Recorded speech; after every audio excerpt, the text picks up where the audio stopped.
यह कहानी उत्तर प्रदेश के एक छोटे से गांव की सच्ची घटना पर आधारित है। इस गांव के लोग आज भी इस घटना को याद करके कांप उठते हैं। काली हवेली की आत्मा गांव के एक कोने में एक पुरानी वीरान हवेली थी, जिसे लोग काली हवेली कहते थे। कहा जाता था कि इस हवेली में एक श्रापित आत्मा रहती है। पिछले 50 सालों में जो भी उस हवेली में गया, वह कभी वापस नहीं लौटा। हवेली के अंदर से रात के समय अजीब सी चीखें, हंसी और एक छोटी बच्ची के गाने की आवाजें आती थीं।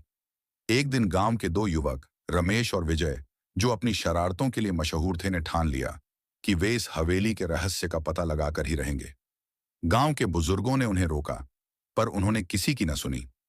एक पूर्णिमा की रात दोनों मशालें लेकर हवेली में घुस गए।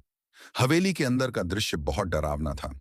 दीवारों पर पुरानी तस्वीरें लटकी हुई थीं, जिन्हें देखने पर ऐसा लगता था कि वे तस्वीरें लगातार तुम्हें घूर रही हैं। रमेश और विजय धीरे धीरे अंदर बढ़ते गए। एक बड़े से हॉल में उन्हें एक पुरानी कुर्सी मिली, जो बिना किसी के बैठे ही हिल रही थी। वहां न हवा चल रही थी, न कोई और आवाज।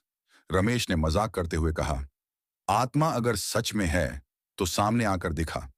रमेश के यह कहते ही हॉल का दरवाजा जोर से बंद हो गया।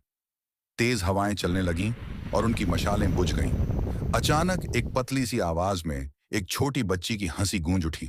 कौन है? विजय डरते हुए चिल्लाया।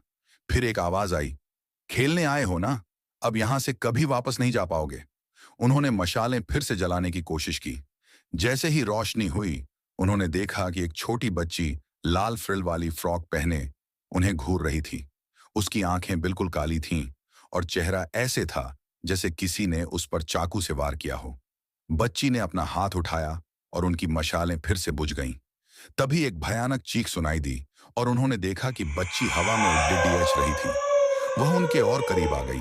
डर के मारे दोनों दरवाजा खोलने की कोशिश करने लगे, लेकिन दरवाजा बंद था।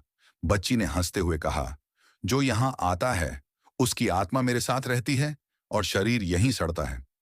अगली सुबह गांव वालों ने देखा कि रमेश और विजय की लाशें हवेली के बाहर पड़ी थीं।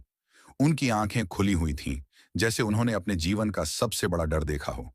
हवेली के अंदर से उनकी मशालें मिलीं, पर उनके जाने का कोई सुराग नहीं था। आज भी गांव के लोग काली हवेली के पास जाने की हिम्मत नहीं करते।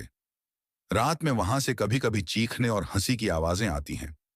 जो भी इन आवाजों की सच्चाई जानने गया, वह कभी वापस नहीं लौटा। ऐसी ही और वीडियो देखने के लिए हमारे चैनल को सब्सक्राइब करें और बेल आइकन दबाना ना भूलें।